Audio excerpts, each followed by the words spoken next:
नमस्ते। हम हमारे नए वीडियो के साथ हाजिर हैं।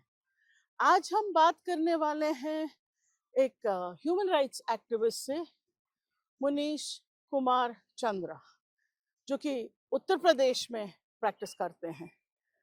तो नमस्ते। नमस्ते सोनल जी। थैंक यू हमारे शो में आने के लिए। आपका भी बहुत-बहुत धन्यवाद। आपने मुझे इनवाइट किया और इस समय हम लोग कुछ बात करेंगे, सो उसके लिए बहुत-बहुत धन्यवाद। जी। तो थोड़ा सा अपने बारे में बताइए पहले। मेरा नाम एडवोकेट मुनीश कुमार चंद्रा है और मैं Allahabad high court Lucknow bench में अपनी सेवाओं को प्रदान कर रहा हूँ। मैं एक full time practicing criminal advocate हूँ अ, और एक ह्यूमन राइट डिफेंडर हूँ। जी। क्या स्थिति है उत्तर प्रदेश की? उत्तर प्रदेश में हमने सुना है कि बहुत सारे पास्टर्स, क्रिश्चियन जो लोग हैं उनकी बहुत सारे अरेस्ट हो रहे हैं, हुँ, कन्वर्जन की बहुत बातें लगातार मीडिया में आती रहती है। हुँ। तो आप थोड़ा-सा अगर बताएँ कि कितने केसेस फाइल हुए हैं 2024 में? जहाँ तक अगर हम 2024 की बात करें, 2024 में सिर्फ अगर हम उत्तर प्रदेश में देखें अकॉर्डिंग टू द यूसीएफ का डेटा, यूनाइटेड क्रिश्चियन फोरम का डेटा, जो केसेस रिपोर्ट हुए हैं वो अराउंड 208 केसेस हैं। जी। ये purely religious faith based Christian prosecution के केसेस हैं, जहाँ पर झूठे प्रकार से या किसी भी प्रकार से मसीही जो सेवक हैं, पास्टर्स हैं, फादर्स हैं, विश्वासीगण हैं, उनके ऊपर ये झूठा धर्म परिवर्तन का आरोप लगाया गया। उत्तर प्रदेश विधि विरुद्ध धर्म संपरिवर्तन प्रतिषेध अधिनियम 2021 के तहत में।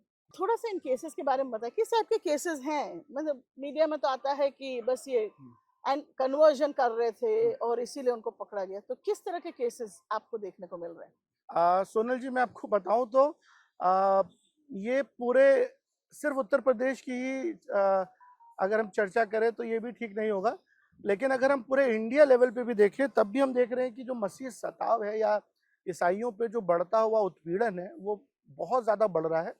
और उसका अगर अब हम एक ग्राफ अगर हम आपको एक भी बताएँ, तो वो बीते 10-15 सालों से वो बढ़ता चला आ रहा है।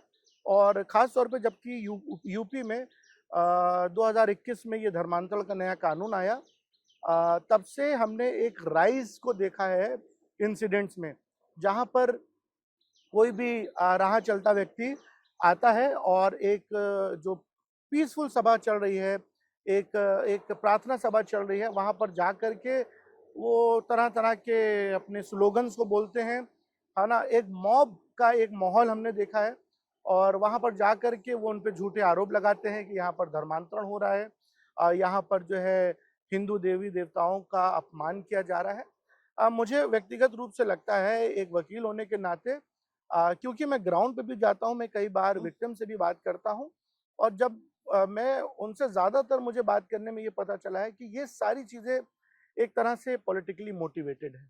और इसमें सत्यता अगर मैं देखूँ तो मैं ये तो नहीं बोलूँगा कि 100% ये सब झूठे केसेस हैं, बट जितने केसेस अभी तक मैंने देखे हैं, मैंने किसी में भी कि किसी भी प्रकार का कोई भी धर्मांतरण लालच के बेसिस पे होता नहीं देखा है और ना ही किसी भी प्रकार का धर्मांतरण जो है या धर्म परिवर्तन ईसाई समाज में है।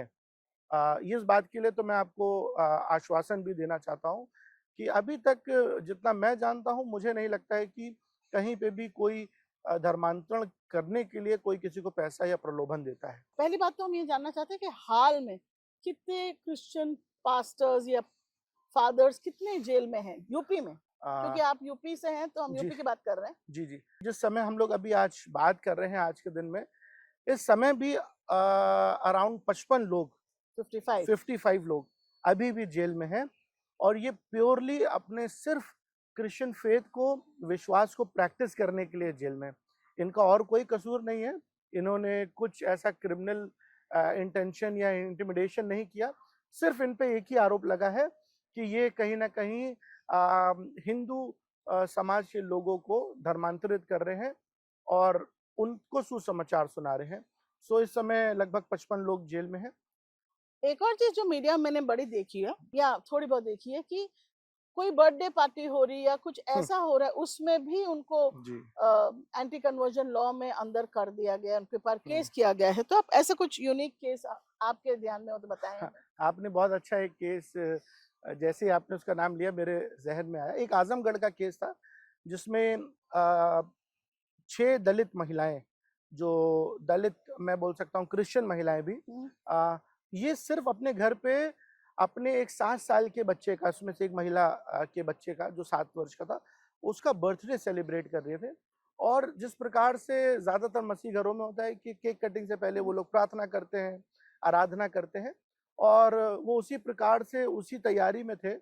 और जिस जैसे उन्होंने वो प्रार्थना और आराधना वहां पे अपने ही घर में शुरू किया, बाहर से एक भीड़ आती है एक पर्टिकुलर रिलीजन की, और वो अपने स्लोगन्स को चांट करते हुए आते हैं और इन महिलाओं पे आकर के एकदम से हमलावार हो जाते हैं और उनके ऊपर झूठा आरोप लगा देते हैं कि आप लोग यहाँ पे धर्मांतरण कर रहे हैं। मैं आपको बताऊं, उन महिलाओं को ऑलमोस्ट 1.5 महीने तक जेल में रहना पड़ा। और वो महिलाएं ऐसी हैं जो हाउस होल्ड मिसलिनियस वर्क करने वाली हैं, घर में झाड़ू करता करने वाले हैं और बर्तन धोने वाली महिलाएं हैं, जिनके पास खुद अपना लाइवलीहुड चलाने के लिए पैसे नहीं है। सो वो महिलाओं को भी जेल भेज दिया गया। एक बड़ी ही हंसी की बात है, एक एफआईआर फाइल करी गई थाना फूलपुर में, आजमगढ़ में। अगर मैं उसकी डिटेल दूं तो 23/11/2022 में एक घटना जो है एफआईआर वो पंजीकृत करी गई हरखू राम नाम के एक व्यक्ति पे। और उस पर यह आरोप लगा कि वो मोहल्ले के लोगों को धर्मांतरण उनका करा रहा है, उनको हिंदू धर्म से ईसाई धर्म में परिवर्तित कर रहा है। लेकिन मैं आपको एक सरप्राइजिंग बात बताना चाहता हूँ। ये एफआईआर हुई 23/11/2022 को, लेकिन इसमें बहुत ही हास्यास्पद बात है और बहुत हंसने वाली और साथ ही साथ दुख की बात यह है कि जिस व्यक्ति पे यह आरोप लगा उसकी मृत्यु 2/10/2010 में ऑलरेडी हो चुकी थी। 12 साल पहले। 12 साल पहले। ओ, उसकी एफआईआर मैं आपके साथ में भी साझा कर सकता हूँ, चाहे तो अपने चैनल पे डाल सकते हैं उनका, और उनका डेथ सर्टिफिकेट भी मैं आपके साथ साझा कर सकता हूँ। सो इस प्रकार की हम देखते हैं कि एक पक्षीय कार्रवाई हो रही है। पुलिस बिल्कुल बायस होकर के मसीहों के प्रति जो कंप्लेंट्स आ रही हैं उस पर इस तरीके से एक्शन ले रही है और कोई जांच नहीं कर रही है, कोई लॉ एंड ऑर्डर नहीं है। सो ये एक बहुत ही दुख की बात है। एक और चीज जो मेरे ध्यान में आई कि जुवेनाइल, छोटे बच्चों को जो अंडर 18 है उनको भी, उनके ऊपर भी केस किया जा रहा है एज एन अडल्ट, और उनको भी जेल में विद अडल्ट्स डाला जा रहा है। इस बारे में थोड़ा सा प्रकाश डालें। जी जी, बिल्कुल बिल्कुल, क्योंकि इतनी घटनाएं हो रही हैं निरंतर, साल साल दर साल घटनाएं बढ़ती जा रही हैं और चीजें होती जा रही हैं। उसमें कई ऐसे बच्चे हैं जो अपने माता पिता के साथ में उस चर्च जा रहे हैं और वहां पर इस अटैक हो जा रहा है। उस चर्च के जो पास्टर है या पासवान है उनके ऊपर धर्मांतरण का आरोप लग रहा है, और साथ ही साथ इन लोगों पे जो बेचारे वहां पर अटेंड करने गए हैं उनके ऊपर भी आरोप लग रहा है। ऐसी स्थिति में जो वहां पर जुवेनाइल बच्चे हैं, may be 9th 10th high school के जो बच्चे हैं, उनके ऊपर भी उनको भी फैब्रिकेट कर दिया जा रहा है। और हैरानी की बात यह है कि जबकि रिमांड भेजने से पहले पुलिस एक डॉक्टरी जांच करवाती है, एज का परीक्षण करवाती है, लेकिन हम यहाँ पर देख रहे हैं कि किसी भी प्रकार का कई केसेस में, एक मैं फतेहपुर का केसेस का नाम ले सकता हूँ जहाँ पर एक नाबालिग लड़की को जेल जाना पड़ा सिर्फ क्योंकि वो मॉन्डी थर्सडे वाले दिन, जो गुड फ्राइडे से पहले का एक बृहस्पति को उनका स्पेशल प्रार्थना होती है, उस पे वो वहां पर थे। उसमें जो जुवेनाइल लड़की है उसको जेल जाना पड़ा। इटावा की एक घटना है, मैं उस केस को भी देख रहा था, अभी उसमें एक्विटल हो चुका, वो लोग बाइज्जत बरी हो गए हैं। उसमें एक अरुण नाम का बेचारा नाबालिग लड़का, वो अपने ही घर में, और अपने घर में वो लोग प्रार्थना कर रहे थे और अपने कुछ रिश्तेदारों के साथ में, और उनको एफआईआर उनके ऊपर कर दी गई। और उसके साथ साथ ये बेचारा जो नाबालिग लड़का है इसको भी उन लोग ने मेजर करके दिखा दिया और जेल में भेज दिया, जबकि परिवार ने आधार कार्ड दिखाया, उसके एजुकेशन डॉक्यूमेंट दिखाए, लेकिन पुलिस ने कुछ नहीं सुना। फलस्वरूप ये हुआ कि उसको भी ऑलमोस्ट 2 महीने इटावा के जेल में रहना पड़ा, बड़े लोगों के साथ में, अडल्ट के साथ में। तो ये एक भयावह स्थिति है जब छोटे छोटे बच्चे जेल जा रहे हैं। जी, तो अभी तक आपके मतलब ध्यान में है कन्विक्शन किसका हुआ है? मतलब इन जो केसेस, एंटी कन्वर्जन के केसेस हो रहे हैं, आप उसके बारे में थोड़ा लाइट डाल सकते हैं? आपके ध्यान में है, कोई कन्विक्शन हुआ है, किसी को सजा मिली है कि क्या सारे बरी हो जा रहे बाइज्जत? अगर हम ट्रायल के बारे में बात करें, क्योंकि ये अभी नया कानून है, जी 2021 का ही कानून है धर्मांतरण का, जो उत्तर प्रदेश में लागू हुआ। और मैं आपको हाँ एक चीज और बताना चाहता हूँ कि 2024 में इसमें संशोधन भी कर दिया गया है। जी ओके जो 2021 में कानून लाया गया, उसमें एक बहुत अच्छी एक बात थी एडवोकेट्स के लिए, या जो पैरवी कर रहे हैं इस साइड से, उनके लिए अच्छी थी। वो ये था, और एज अ लॉ भी मुझे लगता है वो बिल्कुल सही था। उसमें धारा 4 जो उत्तर प्रदेश धर्म परिवर्तन कानून की कहती है कि कौन एफआईआर कर सकता है, उसमें साफ तौर पे लिखा हुआ था कि सिर्फ व्यथित व्यक्ति, उसके माता पिता, भाई बहन या रक्त विवाह दत्तक ग्रहण से संबंधित ही कोई जो है ऐसा व्यक्ति, वो धर्म परिवर्तन की एफआईआर या प्रथम सूचना रिपोर्ट को दर्ज कर सकता है।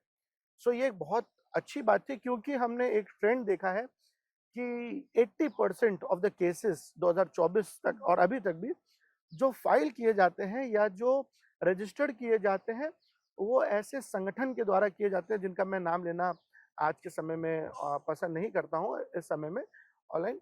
बट वो ऐसे कुछ धार्मिक संगठन है जो कट्टरवाद को बढ़ावा देते हैं, जो कहीं ना कहीं जो दूसरे धर्मों को जो है वो नीचा दिखाने की कोशिश करते हैं, और वो हिंदू धर्म के पैरोकार बन करके वो अपने आप को सामने लाना चाहते हैं। लेकिन इससे मैं आपको बताना चाहता हूँ, इससे हमारे देश की छवि खराब हो रही है, हमारे राजनेताओं की छवि खराब हो रही है, और ये लोग सिर्फ अपने आप को बिगर हिंदू प्रूफ करने के लिए ये लोग अलग अलग जगह पे जा करके और सिर्फ अपनी सस्ती राजनीतिक लोकप्रियता के कारण इन लोग एफआईआर कराते थे। ऐसी एफआईआर जब रजिस्टर्ड होती थी, तो इसमें लोगों को बेल आसानी से मिल जा रही थी, और वो भी कहीं ना कहीं जानते थे कि ट्रायल में ये केसेस स्टैंड नहीं करेंगे। इसीलिए बाद में ये हुआ, शायद बात करके जैसा भी, इसमें 2024 अगस्त में संशोधन कर दिया गया। अब संशोधन जब हो गया तो उसमें यह है कि अब कोई भी एफआईआर पंजीकृत करा सकता है, जी कोई भी ओके राह चलता व्यक्ति। जी तो यानी कि कोई भी रास्ते पे जा रहा हो, उसको लगे कि यहाँ कुछ हो रहा है तो वो कर सकता है, बिल्कुल सुनील जी, बिना बिल्कुल जाने कि वहाँ क्या बिना हो रहा जाने, है। बिना जाने। अगर कोई व्यक्ति चर्च के सामने से भी पास हो रहा है और उसने आवाज सुन ली कि अच्छा यहाँ पे हालेलुया का स्लोगन हो रहा है या यीशु के बारे में बात हो रही है, तो वो सिर्फ जाएगा अपने थाने पे और कंप्लेन कर देगा, और इस प्रकार से वहां पर पुलिस कार्रवाई कर देगी, और इस प्रकार से होता भी चला आ रहा है। जी तो अब कन्विक्शन के बाद में आप जी। क्या लाइट डाल सो सकते हैं हाँ, कन्विक्शन के बारे में जो आपका सवाल है, वो क्योंकि मैंने बताया कि अभी नया कानून है, सो अभी ट्रायल्स खुल ही रहे हैं। व्हाट अबाउट आ, पहले के कारण? और जो पहले का भी था उसमें भी अभी, क्योंकि ज्यादातर जो है वो अभी गवाहियों की स्टेज पे हैं या ट्रायल चल रहे हैं। लेकिन मैं आपको दो ऐसे जो है जो कन्विक्शन है वो मैं बता सकता हूँ। एक अंबेडकर नगर का एक कन्विक्शन है। एक बहुत ही चर्चित एक केस रहा है जोस पापाचन और शिजा पापाचन का। ये साउथ इंडियन पास्टर से मिशनरी एक फैमिली थी जो अंबेडकर नगर में रह करके एक अपना सेवकाई कर रहे थे और अपना जीवन यापन कर रहे थे। लेकिन उनके ऊपर इस प्रकार का आरोप लगा कि वो लोग प्रसाद दे करके और बाइबल बांट करके धर्मांतरण कर रहे हैं। उनको जो है कन्विक्ट किया गया, उनको जो है सजा सुनाई गई। वो केस भी हाई कोर्ट में चल रहा है, लखनऊ बेंच में। सो एक वो केस है, और एक आजमगढ़ का रामचंद्र का केस है, उसमें भी उनको 5 साल की सजा जो है सुनाई गई है। उसको भी चैलेंज किया जा रहा है। सो ये है। लेकिन मैं आपको बताना चाहता हूँ कई ऐसे केसेस हैं जिसमें अक्विटल भी हुआ है ना। जी कई ऐसे केसेस हैं, जिस केस की मैं बात बता रहा था इटावा की, उसमें अक्विटल हुआ है, 5 लोग उसमें बाइज्जत बरी हो गए हैं। कोर्ट ने उनको बिल्कुल निर्दोष पाया।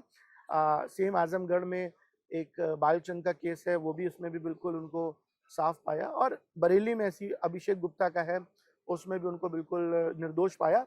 इवन बरेली वाले केसेस में पुलिस के ऊपर कार्रवाई करने के लिए कोर्ट ने आदेश दिया। तो ओके ये भी बहुत सारी ऐसी चीजें हैं जो हम देखते हैं। जी तो अब तो आगे चल के हमें पता चलेगा कि इनमें क्या हो रहा है, जी कन्विक्शन हो रहा है नहीं हो रहा है। तो अभी तक इतनी जो बातें आपने हमें बताई उसके लिए बहुत बहुत धन्यवाद आपका। जी बिल्कुल। Thank you. हम आगे भी बहुत आपसे बात करते रहेंगे जब आगे स्थिति क्या चेंज होती है। अभी के लिए धन्यवाद। Thank you so much. तो आपने देखा कि किस तरह से उत्तर प्रदेश के जो हालात हैं खासकर क्रिश्चियंस के प्रति, उसके बारे में एडवोकेट चंद्रा ने हमें बहुत सारी जानकारी दी। आपका क्या मानना है? आप डेफिनेटली हमारे वीडियोस पे कमेंट कीजिएगा, लाइक कीजिएगा, शेयर कीजिएगा और सब्सक्राइब ज़रूर कीजिएगा। हम आपकी बात सुनना चाहते हैं। आप हमें डेफिनेटली कमेंट करके बताइए कि आपको कैसे हमारे वीडियोस लग रहे हैं। नमस्कार।